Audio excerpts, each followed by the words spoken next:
Hello everyone, Maecrow here, and I have another stat and item analysis video for you.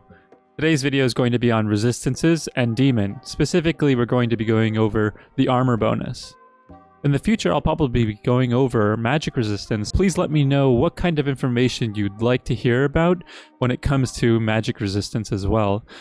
And do recognize that I stream Sunday through Wednesday on Twitch, and I have a Discord server if there's any additional questions that you may have about this video. In this slide, I have some definitions that I think would be very beneficial for people. So to start us off, I'd like to go off into effective HP. So effective HP is the amount of damage that would have to be dealt given a certain damage type to kill a unit after counting for a specific resistance. In this case, we're using P and M to indicate whether we're talking about physical and magical. In this video, we're going to be going over armor, so we're going to be talking about EPHP, or effective physical hit points. And you see I have a screenshot here of a warrior, pardon for the hotkeys in the way, but he has 18 armor, and his health is actually much larger than what it seems because of resistances. A diminishing return is when the value of an item with each subsequent addition gets less and less. And in this case, I have the Mjolnir. The Mjolnir has an on-hit effect that procs about 25% of the time. If you have 4 of them, one may think that it would go up to 100%, but it does not. It goes about 25%, 44%, 68%, and 72%, not 100%. I believe this has never really had a proper answer, so the answer I'm going to be giving is yes and no. And the reason why is because you have to be kind of specific as to what kind of diminishing returns you're referring to. In this case, armor does not have diminishing returns with percent damage reduction. As you can see in this figure here, I have armor plotted versus percent damage reduction. As you may recognize from in-game, when you increase armor by 5, 0 to 5 is 23%, but 0 to 10 isn't 46%. This is an example of diminishing return. However, many people like to say that armor does not have diminishing returns because of effective HP. And it may be clear that armor does not have diminishing returns with EPHP. EPHP goes like this, where each subsequent armor point gives a set amount of effective HP.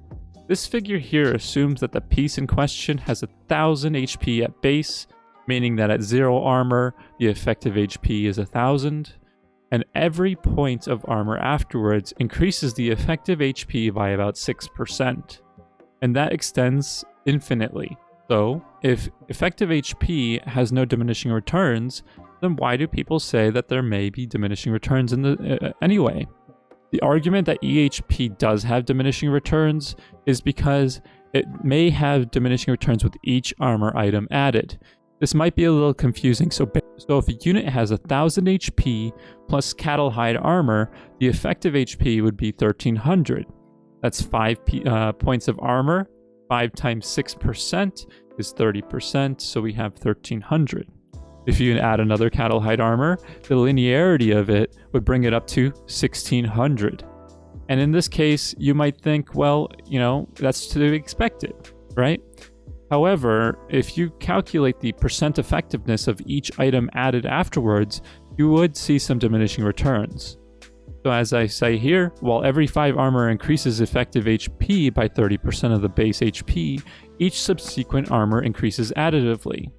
If it increased multiplicatively, then we see the percent effectiveness be without diminishing returns. The first cattle hide armor increases effective HP by 30%, however the subsequent ones do not.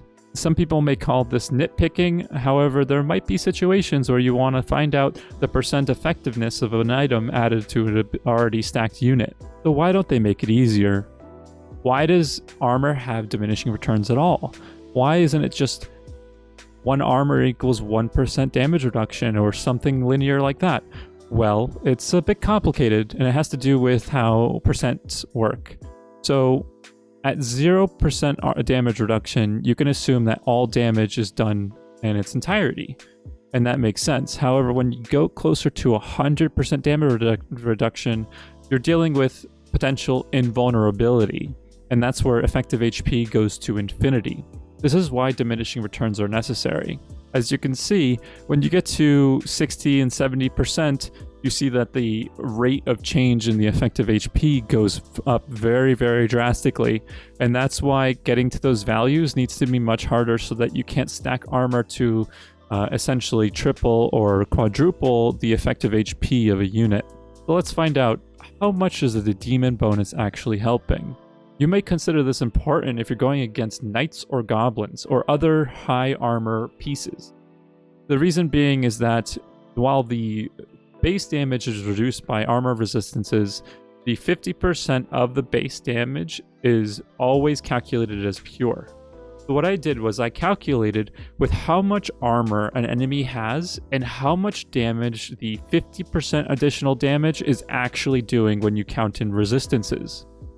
As you can see, at around 40 armor, you're going to be doing about 200% more damage than you would if you didn't have the demon bonus. So this is really effective at very high armor values, so it's good against knight shields and goblins as well as 9 warriors. However, is it good against things with low armor? I don't have this graph made, but you can extrapolate that as you go into the negative resistances, since the bonus pure damage doesn't get amplified by negative resistances, that it becomes less and less valuable. So what this means is if you're going against something that has low armor, or you have a lot of armor penetration, you may not even want the demon bonus and rather have multiple demon, or say if you have a Doom Arbiter carry, you might want to get that Rogue Guard on to get rid of the demon bonus, however, increase the base damage by a lot more. So this is something that I feel like people would benefit from knowing and be able to put it in practice in those important situations where you don't know whether to have the demon bonus or not. What do you take away from this? Each point of armor increases the effective HP by 6%. The formula is as follows. Increasing the HP of a high armor target provides huge effective HP benefits. And what that means is that if you have something that has really high armor, like say a Ripper with the Goblin bonus, 3-star, that's about, 20 armor or so, then you might see a huge benefits by increasing the health by 250 via life crystal than you would something that has much lower armor. You may also want to consider getting rid of demon versus low armor targets if you're going to be moving something in that might transition into more utility or synergistic effects that are more beneficial for your team. Don't be weary of armor. It's great. And why I say this is because those items that you may just look over at the start of the game may be very desirable later in the game if you're going against something that only does physical damage and has no pure damage addition. For example, if you're going against knights and you have a Lightblade carry on the opponent team, you may really want to consider getting armor because of the amount of effective HP you can gain on something such as a Rogue Guard or something of that sort. Another thing you may want to take away from this is to be very specific as what you're talking about when you're referring to diminishing returns. This can cause a lot of confusion if you're not referring to what something has diminishing returns in regards to. And so I hope this solves a little bit of the confusion within the community. I know that resistances aren't something that has been covered by other content creators, and I think this is information that I think that the general public might find interesting, if not very useful. If you liked the video, please drop me a like and subscribe. Also, drop me a comment as to what other kind of stats you're curious about and what I can provide some insight into after some investigation. I do stream Sunday through Wednesday on Twitch, and you can find me there from about 11:30 a.m. to 4 p.m. Eastern Standard Time. Thank you guys so much for watching, and I hope you enjoyed it. Take care.